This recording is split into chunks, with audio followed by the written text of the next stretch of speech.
Bang Hanta, tadi Bang Refy bilang harus dari sekarang nih untuk sebelum kick off di 2 tahun sebelum dari Pilpres. Apa kemudian dampaknya yang bisa dirasakan oleh kita lah sebagai warga jika kemudian ada keputusan mengenai presidensial threshold ini?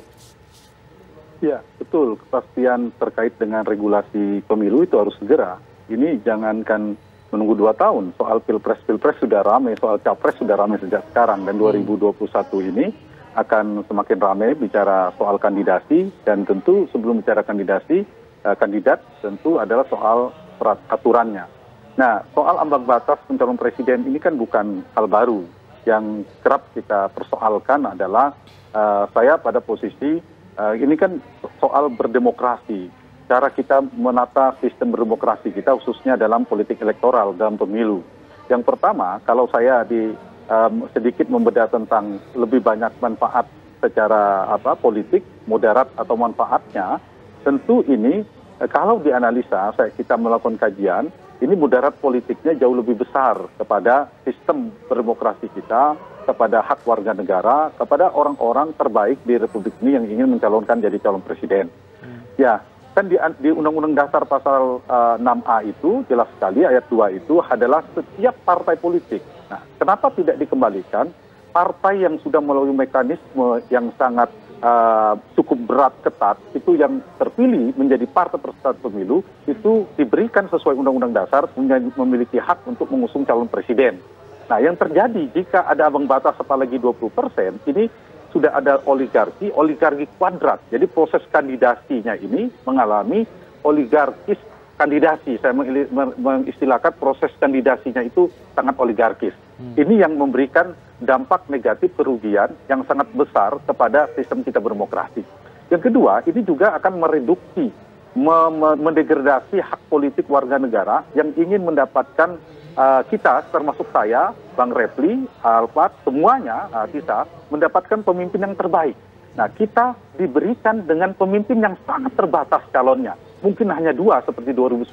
Padahal kita punya hak sebagai warga negara untuk mendapatkan pemimpin yang terbaik. Sehingga kita tereduksilah hak kita.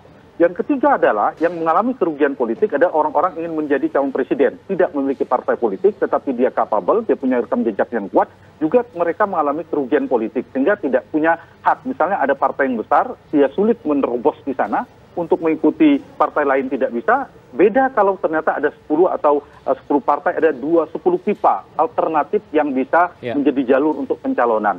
Yang ketiga sedikit lagi, seringkali kerap menjadi alasan bagi sebagian orang mendukung untuk ambang batas presiden dinaikkan ada untuk memperkuat sistem presidensil. Padahal sebaliknya, logika itu tidak nyambung. Menurut saya justru itu akan mereduksi sistem presidensil kita. Alasannya supaya didukung oleh parlemen yang kuat, koalisi yang besar. Padahal tidak ada jaminan. Pak Jokowi di periode pertama hanya 36%.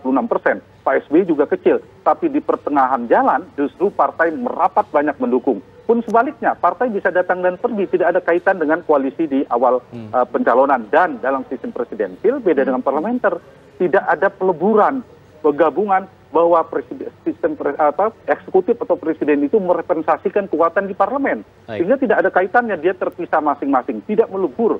Karena itu kalau ingin memperkuat sistem presidensil, justru menurut saya ambang batas itu diturunkan bahkan ditiadakan menjadi 0%. Dan tidak perlu khawatir akan banyak calon presiden. Saya tidak begitu yakin 10 partai akan ada 10 calon presiden. Tidak. 2024 contohnya hanya 5. Dan pada saat itu sebenarnya bisa 5. Bisa lebih dari 5, nyatanya tidak. Dan saya kira kita berdemokrasi tidak hanya alasan efisiensi, penghematan, mungkin dari segi keuntungannya pilpresnya hanya 2 putaran, lebih efisien penyelenggaraannya, biayanya lebih hemat. Tapi kita berdemokrasi kan bukan hanya itu. Kalau alasannya khawatir ribut, gaduh banyak calon presiden, nggak ada jaminan. Kemarin calon presiden cuma 2, 2019. Bahkan sangat kontraksi politiknya sangat kuat. Baik, terima kasih Mas Hanta Yudi.